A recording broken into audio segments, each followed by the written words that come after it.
नहमदुहु व नसल्ली अला रसूलिहिल करीम। अम्मा बाद फ़अऊज़ु बिल्लाहि मिनश शैतानिर रजीम। बिस्मिल्लाहिर रहमानिर रहीम। वमा अर्सलनाका इल्ला रहमतल लिल आलमीन। सदक़ल्लाहुल अज़ीम।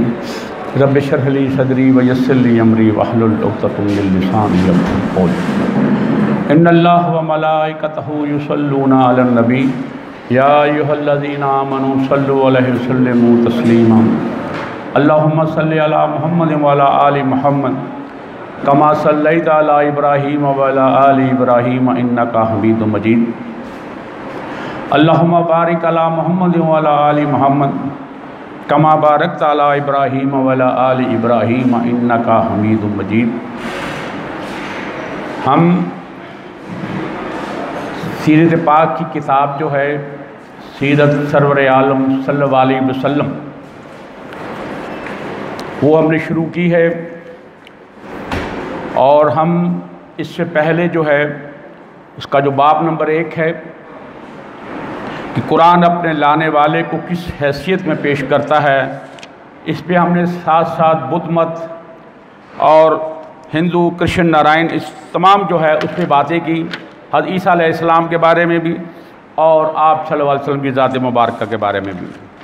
फिर हमने ये कहा कि कुरान ने जो नबियों के बारे में फ़रमाया है कि तमाम रसूल और नबी जो दुनिया में मबूस कराए गए वो बशर थे, इंसान थे।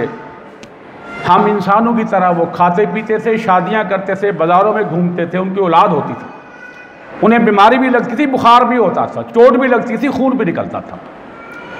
और इस पे हमने बड़ी डिटेल बात की थी। और मैंने कुरान की बहुत सारी आयात जो थी, सूरह अल-मोमिन 24 नंबर, सूरह अल-मोमिन 33-34 और सूरह अल-मोमिन 47 और सूरह फुरकान 7-8 और ये तमाम चीज़ें जो आखिरी सूरह फुरकान है उसका तर्जुमा कि ये कैसा रसूल है जो खाना खाता है और बाज़ारों में चलता फिरता है, क्यों ना इस पर कोई फरिश्ता उतरा कि उसके साथ लोगों को डराता, या कम से कम उसके लिए कोई ख़जाना ही उतारा जाता, या उसके पास कोई बाग होता जिसके ये फल खाता। ये वो जुमले थे जो हर नबी को सुनने पड़े कि हम तुम पर ईमान कैसे ले आएँ, तुम तो हमारे जैसे इंसान हो, बशर हो, खाते पीते हो, बाज़ारों में चलते फिरते हो, अल्लाह को कोई फरिश्ता नहीं मिला हमारे लिए। तो अल्लाह ने फरमाया कि अगर इस दुनिया पे फरिश्ते होते तो मैं फरिश्ता ही भेजता नबी बनाकर, क्योंकि यार ज़मीन पर इंसान हैं, बशर हैं, तो इनकी तरबियत के लिए मैंने इंसानों ही को भेजा। लेकिन वो इंसान अल्लाह के नबी और रसूल थे, उन्होंने सिर्फ तालीम नहीं देनी थी बल्कि अमल करके भी दिखाना था। और वो अमल उसी वक्त हुज्जत बनता है जब वो इंसान या बशर हो। अगर फरिश्ता आगे हमें तालीम दे जाता, उसका ना नफ्स है, नफसानी ख्वाहिश है, तो क्या कमाल करना था फरिश्ते ने। ये इंसान ये जिसके नफ्स भी है, नफसानी ख्वाहिशात भी हैं, और वो हमें तालीम देता, और दी उन्होंने तालीम नबियों ने, तमाम रसूलों ने। लेकिन वो नफसानी ख्वाहिशात रखते हुए अल्लाह ने उनकी हिदायत फरमाई और हम तक वो अल्लाह की किताबें, अल्लाह का मैसेज जो है वो पहुँचाया। और यही वो गलतफहमी चूँकि रिसालत के तस्लीम किए जाने सबसे ज़्यादा जो माने रही है, उसके लिए कुरान ने पूरे ज़ोर के साथ इसकी तरदीद की और दलाइल के साथ ये बतलाया कि इंसान की हिदायत के लिए इंसान ही मौजू हो सकता है, क्योंकि बेशक का मकसूद सिर्फ तालीम देना नहीं है बल्कि ख़ुद अमल करके दिखलाना और तकलीद और पैरवी के एक नमूना पेश करना होता है। और इस मकसद के लिए अगर एक फरिश्ता या कोई फ़ौकुल बशर हस्ती भेजी जाए जिसमें बसरी खसाइस और कमज़ोरियाँ मौजूद ना हों, तो इंसान कह सकता है हम इसकी तरह क्यों कर अमल कर सकते हैं, जबकि वो हमारी तरह नफ्स और नफसानी ख्वाहिशात भी रखता ही नहीं है और इसकी फितरत में वो क़ुव्वतें नहीं हैं जो इंसान को गुनाह की तरफ राग़िब करती हैं। अब देखिए, जो फरिश्ते हैं ना, ये नूर से बने, जिन आग से बने, इंसान मिट्टी से बना। और ये फरिश्ते हैं, ये ऐसे ही है जैसे चाबी का खिलौना हो, रोबोट हो, उसे जो कह दिया गया उसके अलावा उसे कुछ नहीं करता, उसकी कोई नफसानी ख्वाहिशात नहीं है। तो उसका क्या कमाल, फरिश्ते का क्या कमाल है कि उसकी जो है कोई वसीयत ही नहीं की गई उसे, कोई वो गुनाह करने का सोच भी नहीं सकता। जिस जिस काम पे अल्लाह ने फरिश्तों का लगाया वो उसी पे लगे, जरा सी बाल बराबर ही उधर नहीं होते। तो फरिश्ते का क्या कमाल है। इंसान का जो है इसलिए मकाम नूर और नार से अल्लाह ने ज्यादा बनाया, क्योंकि नूर और नार दोनों को सजदा कराया इस मट्टी के पुतले को। तो कौन बेहतर हुआ, अफजल कौन हुआ, मट्टी का पुतला बेहतर हुआ कि नूर और नार ने इसे सजदा किया, और जिसने सजदा नहीं किया वो मलऊन हो गया, शैतान इब्लीस बन गया। हालांकि उसने जमीन के चप्पे चप्पे पर सजदा किया हुआ था, लेकिन जब अपने रब की बात ना मानी और आदम अलैहिस्सलाम को सजदा ना किया तो मलून हो गया क़यामत तक के लिए। तो इसी चीज़ को जो कुरान है वो क्या बतलाता है, सूरह बनी इसराइल 95 नंबर आयत है कि बिस्मिल्लाहिर्रहमानिर्रहीम, गौर से सुनिएगा ज़रा। कुल्लु कान फिल अर्ज़ि मलाइकतुम यमशून मुतमइन्नीना ला नज़्ज़लना अलैहिम मिनस समाए मुलक़्क़र रसूला। अगर ज़मीन में फरिश्ते इत्मीनान से चल फिर रहे होते, कुरान कह रहा है, तो अलबत्ता हम भी उन पर कहीं फरिश्ते बनाकर उतार देते। अब यहाँ तो फरिश्ते नहीं थे दुनिया में, तो अल्लाह फरमाता मैंने इंसानों को भेजा, बशरों को भेजा कि तुम्हें वो तालीमात दें। फिर साफ तौर पर तसरीह की कि इससे पहले जितने अंबिया और हादियाने बरहक मुख्तलिफ कौमों में भेजे गए वो सब ऐसे ही इंसान थे जैसे मोहम्मद रसूलुल्लाह सल्लल्लाहु अलैहि वसल्लम हैं। इसी तरह खाते पीते चलते फिरते थे जिस तरह हर इंसान खाता पीता और चलता फिरता है। सूरह निसा में फरमाया 7 और 8 आयत में बिस्मिल्लाहिर्रहमानिर्रहीम वमा अरसलना क़ब्लका इल्ला रिजालन नूही इलैहिम फसअलू अहल ज़िक्रि इन कुंतुम ला तअलमून वमा जअलनहुम जसदन ला याकुलून अत्तआम वमा कानू खालिदीन। हमने तुमसे पहले जिन रसूलों को भेजा था वो भी आदमी ही थे जिन पर हम वही नाजिल करते थे। अगर तुम नहीं जानते तो अहले इल्म से पूछ लो, अगर तुम्हारे नहीं पता, तुम नहीं जानते तो अहले इल्म से पूछ लो, वो तुम्हें बता देंगे कि जितने अभी अल्लाह ने मजबूत फरमाए गए वो इंसान ही थे, तुम्हारे जैसे ही थे। हमने उन अंबिया को ऐसे जिस्म नहीं दिए थे कि वो खाना ना खाते और वो गैर फानी होते। तमाम नबियों को मौत आई, फानी थे सारे, इंसान थे, बशर थे, अपना वक्त गुजारा अपने खालिक हकीम से जा मिले। सिवाय 2 नबी, हज़रत इदरीस अलैहिस्सलाम को अल्लाह ने उठा लिया और ईसा अलैहिस्सलाम को दोबारा मबूस करना है इस उम्मत को उम्मती बनाकर। फिर उन्हें शादी भी होनी है, बच्चे भी होने हैं, मौत भी आनी है उन्हें। तो लिहाजा तमाम नबी गैर फानी नहीं हैं। सूरह फुरकान में बतलाया 20 नंबर आयत में बिस्मिल्लाहिर्रहमानिर्रहीम वमा अरसलना क़ब्लका मिनल मुरसलीन इल्ला इन्नहुम ला यकुलून अत्तआम व यमशून फिल अस्वाक। तर्जुमा सुन लीजिए ज़रा। और हमने तुमसे पहले जितने पैगंबर भेजे थे वो सब खाना खाते थे और बाजारों में चलते फिरते थे। और सूरह राद में 38 नंबर आयत में बिल्कुल बिस्मिल्लाहिर्रहमानिर्रहीम वलक़द अरसलना रुसुलम मिन क़ब्लिका वजअलना लहुम अज़वाजन व ज़ुर्रिय्या। और हमने तुमसे पहले जितने रसूल भेजे थे उनके लिए हमने बीवियां भी पैदा की, उनको औलाद भी दी थी। अब फरिश्तों की औलाद हो सकती है?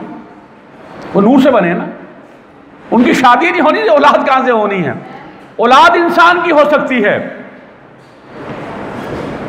इसके बाद रसूलुल्लाह सल्लल्लाहु अलैहि वसल्लम को हुक्म दिया गया कि आप अपने बशर होने का साफ साफ ऐलान कर दें, ताकि आप सल्लल्लाहु अलैहि वसल्लम के बाद लोग आप सल्लल्लाहु अलैहि वसल्लम को उसी तरह उलूहियत और मुत्तसिफ ना कर लें जिस तरह आप सल्लल्लाहु अलैहि वसल्लम से पहले दूसरे अंबिया कर चुके थे। यहूदी कहते थे कि हज़रत उज़ैर अलैहिस्सलाम अल्लाह के बेटे हैं, वो अल्लाह से कुश्ती भी करवा देते थे, अल्लाह को हरा भी देते थे। और ईसाई हज़रत ईसा अलैहिस्सलाम अल्लाह का बेटा और हज़रत मरियम सलामुल्लाह अलैहा को अल्लाह की बीवी बना देते थे। ये वो उलूहियत थी। हालांकि कुरान चीख चीख कर कहता है, उनकी सारी किताबें चीख चीख कर ये कह रही थी कि ये अल्लाह के बंदे और रसूल हैं, लेकिन हमें यकीन ही नहीं आता कि एक इंसान आकर किस तरह हमें हिदायत दे सकता है। कोई फौकुल बशर होना चाहिए ना, कोई फरिश्ता होना चाहिए। और सूरह काफ में 110 नंबर आयत है, और ये और हामीन सजदा दोनों सेम लफ्ज़ सेम है। बिस्मिल्लाहिर्रहमानिर्रहीम, कुल इन्नमा अना बशरुम मिस्लुकुम यूही इलैया अन्नमा इलाहुकुम इलाहुम वाहिदा। कितना कैटेगोरिकली कुरान ने बतला दिया कि हम इसको मानने के लिए तैयार ही नहीं हैं। वो ज़ईफ़ हदीसों का हम सहारा लेते हैं, और आपको मालूम है जब कुरान में बात आ जाए तो हदीस जैसी मर्जी हो उसे दीवार से लगा दिया जाता है। कुरान पहले है, हदीस बाद में है। जब कुरान ये कह रहा है कि मोहम्मद सल्लल्लाहु अलैहि वसल्लम कह दीजिए, हमें कह दीजिए, अपनी उम्मत को कह दीजिए, मैं तो महज तुम जैसा ही एक इंसान हूं, मुझ पर वही आती है और तुम्हारा खुदा तो बस एक ही खुदा है। और इसी चीज को हामी सजदा में लफ्ज़ व लफ्ज़ जो है इसी तरह बयान किया कुरान ने। बिस्मिल्लाहिर्रहमानिर्रहीम, कुल इन्नमा अना बशरुम मिस्लुकुम यूहा इलैया अन्नमा इलाहुकुम इलाहुम वाहिदा। वही लफ्ज़ व लफ्ज़, ऐ मोहम्मद सल्लल्लाहु अलैहि वसल्लम कह दीजिए, मैं तो महज तुम जैसा एक इंसान हूं, मुझ पर वही की जाती है, तुम्हारा खुदा तो बस एक ही खुदा है। ये वो पहली चीज़ थी जो कुरान ने अपने तमाम नबियों और रसूलों के बारे में बताया कि वो बशर थे। दूसरी चीज़ जो कुरान ने बतलाई वो है कि रसूल की कुव्वत और कुदरत क्या होती है। और दूसरी चीज़ जिसकी निहायत वजाहत के साथ कुरान मजीद में बयान किया गया है कि वो नबी की कुव्वत और कुदरत का मसला है। जोहल और नादानी ने जब खुदा रसीदगी को खुदाई हमानी बना दिया तो तबन इसके साथ ये अकीदा भी पैदा हो गया कि खुदा रसीदा लोगों में गैर मामूली ताकतें होती हैं। खुदा के कारखाने में उनको कुछ इख्तियारात होते हैं। अब मैं एक एक करके वो बतलाता हूँ जो हमारे जहनों में, हमारे दिमागों में जो है वो तसव्वुर आता है कि हमने वो तमाम नबी जो थे उलूहियत में क्यों पहुँचा दिए, क्योंकि हमने ये कहा, हमने ये सोचा और कि जजा सजा में उनको दखल होता है। दूसरा ये गैब और शहादत सब उन पर वाज़े होती है। और तीसरी चीज़ जो है वो कि किस्मतों के फैसले उनकी मर्जी और राय से अदलते बदलते हैं, ऐसा हरगिज़ नहीं है। नफ़ा नुकसान पर उनको इक़्तिदार होता है, ऐसा भी नहीं है। खैर और शर के वो मालिक होते हैं, ऐसा भी नहीं है। कायनात की तमाम कुव्वतें उनकी ताबे और फरमान होती हैं, ऐसा भी नहीं है। वो बैकनज़ लोगों के दिलों को बदल कर उनकी जुल्म और जलालत को दूर कर सकते हैं, ऐसा भी नहीं है। नबी का काम अल्लाह के दीन को पहुंचाना है, किसी को हिदायत भी नहीं दे सकता। अगर अल्लाह के रसूल सल्लल्लाहु अलैहि वसल्लम ये हिदायत देनी होती, उनके में ये ताकत अल्लाह ने दी होती, तो आपके चचा 40 साल पूरे कुफार और मुशरिकीन से लड़ते रहे लेकिन ईमान नहीं लाए। अल्लाह के रसूल सल्लल्लाहु अलैहि वसल्लम ने कहा कि चचा मेरे कान में कलमा पढ़ लो, मैं अल्लाह से हुज्जत बना लूँ। लेकिन उन्होंने कहा नहीं, मैं अपने बाप दादा के दीन पर मरना चाहता हूँ। आप सबको बड़ा इसका अफसोस हुआ और अल्लाह ने फिर हौसला दिया, इन्नका ला तहदी मन अहबब्ता वलाकिन ला यहदी मन यशाओ। ऐ मेरे महबूब, तुम किसी को हिदायत नहीं दे सकते, मैं जिसे चाहूँ हिदायत दे सकता हूँ, मेरे रब ने कहा। तो मैं जानता हूँ कौन शख्स हिदायत लेना चाहता है, कौन नहीं लेना चाहता। नबी नहीं ये जानता।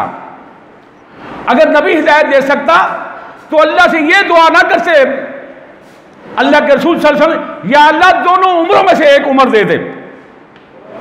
और आज हम क्या कहते हैं, मैं किसी की दिल आजारी नहीं करना चाहता, हमारी सोच है, इसको बदलना चाहिए।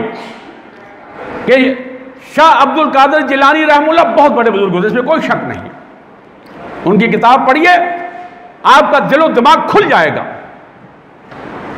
उनके बारे में कहा गया कि वो दाएं तरफ सलाम करते थे तो लोग हाफिज बन जाते थे, बाएं जानिब सलाम फेरते थे तो कारी बन जाते थे। और अल्लाह के बंदो, अल्लाह के रसूल सल्लल्लाहु अलैहि वसल्लम 13 साल मक्का में रहे, एक भी हाफिज नहीं बना सके सलाम फेर कर इधर उधर। इसका मतलब क्या हुआ कि शाह अब्दुल कादिर जिलानी रहमुल्लाह माज़अल्लाह आप से ऊपर थे। कैसी बातें करते हो, अपना ईमान जाया करते हो। 13 साल 140 लोग मुसलमान हुए और किस तरह की तकलीफें उठाई कि खुदा की पनाह। और हम एक अल्लाह के वली को कहते हैं कि वो दाएं तरफ सलाम फेरता है तो हाफिज बना देता है, बाएं तरफ फेरता है तो कारी बना देता है। ये कैसे मुमकिन है? और जजा सजा में उनको दखल होता है, कोई दखल नहीं होता। मैं आपके सामने कुछ हदीसें रखना चाहता हूं।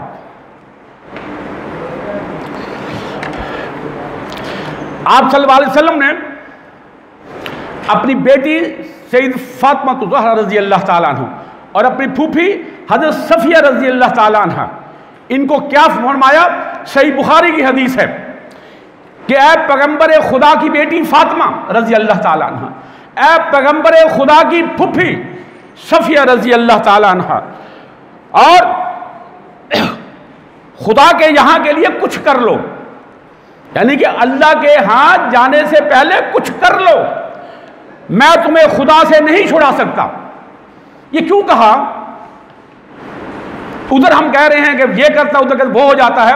अल्लाह के रसूल सल्लल्लाहु अलैहि वसल्लम अपनी बेटी से कह रहे हैं जो उनका जिगर का टुकड़ा है, जिसे आपसे फरमाया कि ये फातिमा जन्नत की औरतों की सरदार है।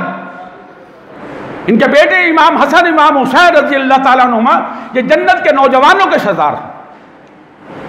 उनको ये कहा जा रहा है कि खुदा के पास जाने तक कुछ कर लो, मैं तुम्हें अपने रब से नहीं छुड़ा सकता।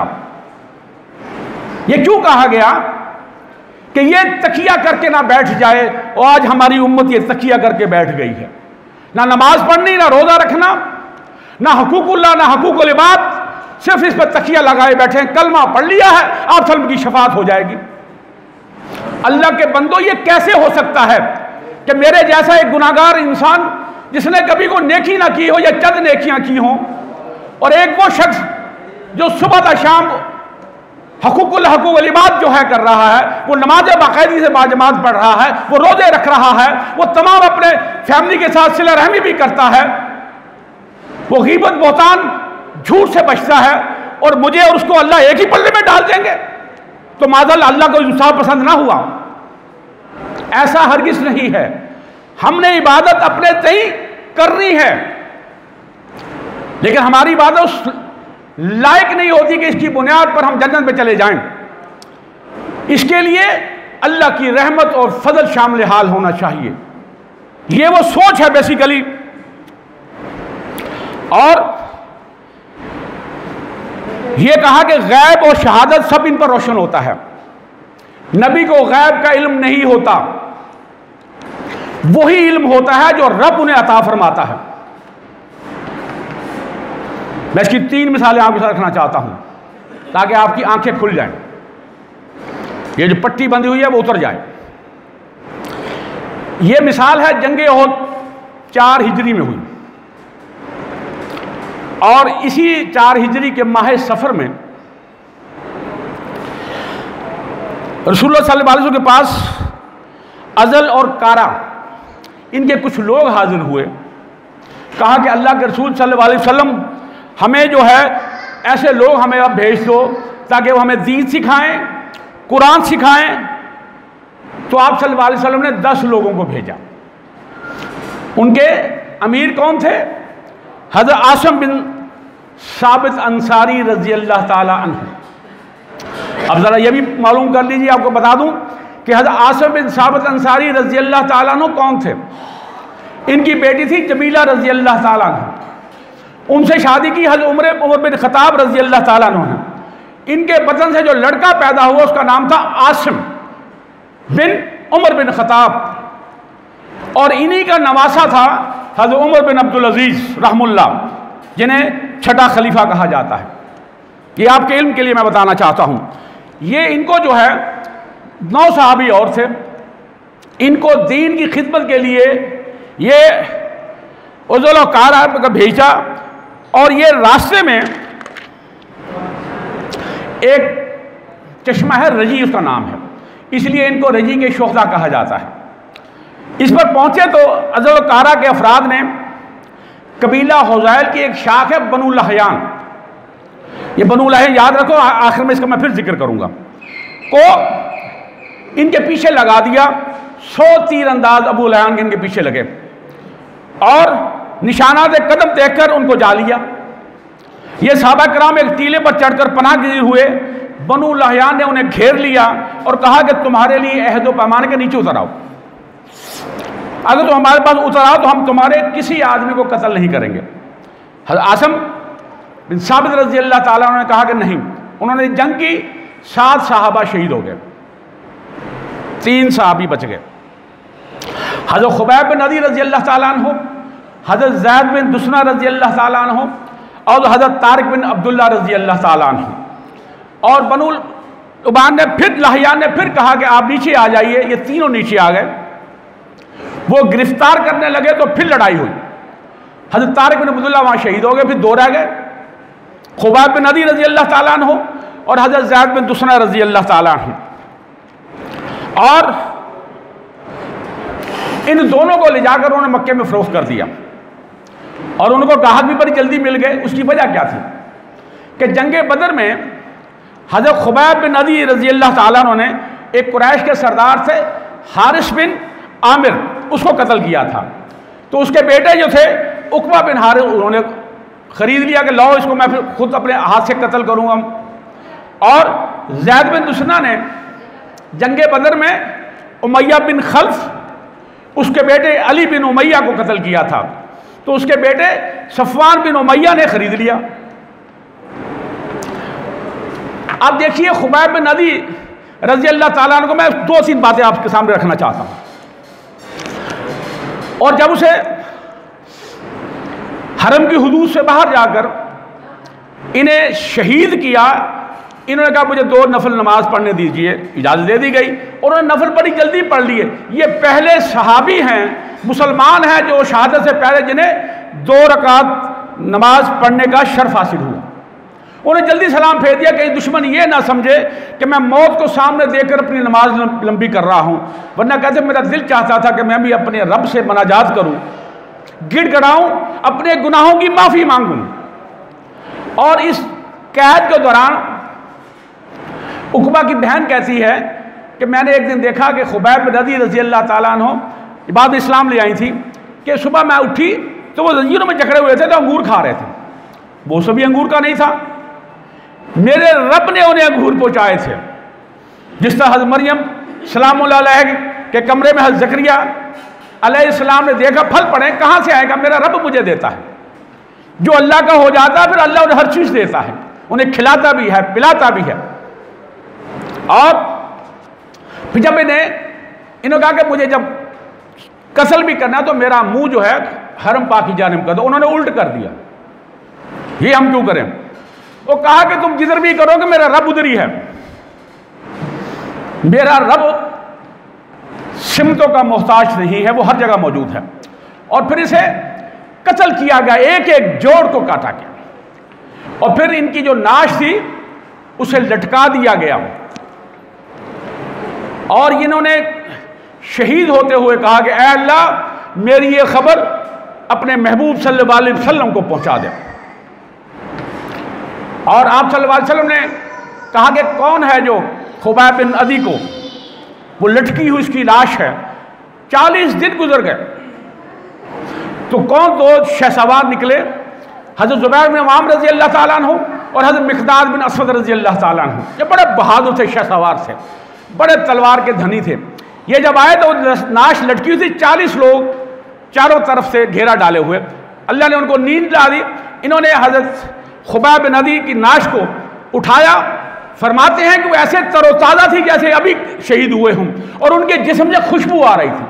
उन्होंने घोड़े पर रखा और मदीने की जानिब चल दिए। और जब वो उठे तो उन्होंने खुबैब बिन अदी के नाश को ना पाकर उन्होंने भी मदीने का रुख किया तो रास्ते में आ लिया उन्होंने। हज़रत ज़ुबैर फरमाते हैं कि मैंने हज़रत खुबैब बिन अदी की लाश को ज़मीन पर रखा तो उनसे मुकाबला करने लगे हम दोनों। लड़ते लड़ते वो सबको भगा दिया तो जब वापस आया कि खुबैब नदी की नाश को उठाएं तो वहां नाश गायब थी। अल्लाह तबारक तआला ने ज़मीन को फाड़ा और खुबैब नदी को नीचे, इसलिए इसको कहते हैं बलीउल अर्ज़। और ये मेरे आप सब को मालूम ना हुआ, जब वो आए कि 10 लोग बेहतरीन सहाबा दिए और सबको सब वो शहीद कर दिए गए। अगर मेरे अल्लाह के रसूल सल्लल्लाहु अलैहि वसल्लम को मालूम होता कि इन्हें कत्ल कर दिया जाएगा, गैब का इल्म होता तो कभी साथ भेजते? आपको सारी जिंदगी इसका अफसोस हुआ। अगले वाक़े का इससे भी ज़्यादा अफसोस हुआ। वो बेर मऊना, ये है उसी महीने में हुआ, 4 हिजरी माह सफ़र। पहले वो वाक़या हुआ रजी का, फिर ये मऊना का वाक़या हुआ ये, और ये उससे भी बड़ा संगीन वाक़या था। इसमें 70 सहाबा शहीद कर दिए गए। अबू बरा जो है आमिर बिन मालिक, जो ये बनु आमिर का था, ये आपकी खिदमत अक़दस में हाजिर हुआ और कहा कि अल्लाह के रसूल, आप हमें जो है दावत दीन के लिए, कुरान के लिए कुछ सहाबा दीजिए। तो इब्ने इसहाक़ की 40 और सही बुखारी के मुताबिक 70 सहाबा, और यह 70 वाली रवायत यही दुरुस्त है ज़्यादा। और आप सल्लल्लाहु अलैहि वसल्लम ने मुंज़िर बिन अम्र रज़ी अल्लाह तआला अन्हु को, जो बनु सादा से ताल्लुक़ रखते, इनका सरदार बना के यार अमीर मुकर्रर कर दिया।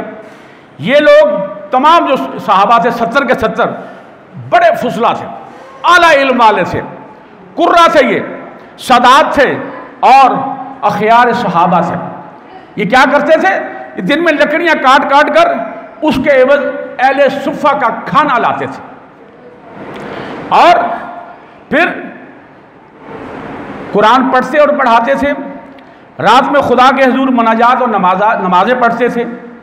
ये लोग जब बेर मऊना, चश्मा जो था उसका नाम है, वहाँ पहुँचे।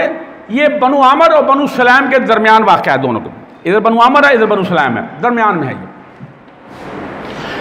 और वहाँ पड़ाव डालने के बाद सहाबा इकराम ने हज़रत उम्मे सलाम रज़ी अल्लाह ताला अन्हा, ये हज़रत अनस बिन मालिक रज़ी अल्लाह ताला अन्हु की वालिदा माजिदा है, इनके भाई हराम बिन मल्हान रज़ी अल्लाह ताला अन्हु को उन्होंने भेजा बनी आमर में। और एक ख़त था साथ। वो जब ख़त लेकर गए तो दुश्मन खुदा ये आमर बिन तुफ़ैल था। इस खबीस ने ख़त भी नहीं पढ़ा और एक शख्स को कहा कि इन्हें कत्ल कर दो। उसे नेज़ा मारा और नेज़ा आर पार हो गया। जब हज़रत हराम बिन मल्हान रज़ी अल्लाह ताला अन्हु ने देखा तो उन्होंने कहा कि अल्लाह की कसम, अल्लाह अकबर, रब्बे काबा की कसम, मैं कामयाब हो गया। यह है वो सोच मुसलमान की। ये जान तो उसी की दी हुई है, अगर ऐसा नहीं तो बिस्तर पर चली जाएगी। और इस पर उसने जो है बनु आमर को आवाज़ दी कि इन बाकी लोगों को, जो 69 लोग हैं, इन्हें कत्ल कर दिया जाए। बनु आमर ने इसलिए नहीं साथ दिया कि बनु आमर के जो अबू बरा थे उसकी वजह से। फिर इसने बनु सलाम वाले लोगों को कहा और बनु सलाम के 3 कबीले से उसैया, राल और ज़ुकवान, इनने इस पर लब्बैक कहा और तमाम के तमाम सहाबा शहीद कर दिए गए। एक हज़रत काब बिन ज़ैद रज़ी अल्लाह ताला अन्हु ये ज़िंदा बचे इन शुहदा के दरमियान ज़ख्मियों में से, और ये जंग खंदक तक ज़िंदा रहे। इसके अलावा 2 सहाबा अपने जानवर चरा रहे थे, ऊँट चरा रहे थे। उन्होंने देखा कि आसमान पर चिड़ियाँ और परिंदे उड़ रहे हैं। ये निशानी होती है कि यहाँ कोई खून है, कोई या कोई चीज़ ऐसी। एक दो सहाबी थे, हज़रत अमर बिन उमैया ज़हरी रज़ी अल्लाह ताला अन्हु और मुंज़िर बिन उक़बा बिन आमिर रज़ी अल्लाह ताला, ये ऊँट चरा रहे थे। ये दोनों जब गए तो देखा कि वो बनु सलाम के लोग जो थे वो सहाबा कराम से वो कत्ल कर रहे थे, ये भी उस लड़ाई में शामिल हो गए। और इसमें से सिर्फ जो है अमर बिन उमैया बचा, इसे कैदी बना लिया गया, और मुंज़िर बिन उक़बा जो है वो शहीद हो गया। बाकी 69 सहाबा भी शहीद हो गए। और इसको जो था उसने आमिर बिन तुफ़ैल ने, इसकी वालिदा ने एक नज़र मानी हुई थी ग़ुलाम आज़ाद करने की, तो इसने फिर अमर बिन उमैया की जो है पेशानी के बाल काटे और इन्हें आज़ाद कर दिया। और ये फिर मदीना पहुंचे।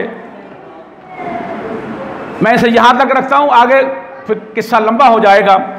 तो ये 70 सहाबा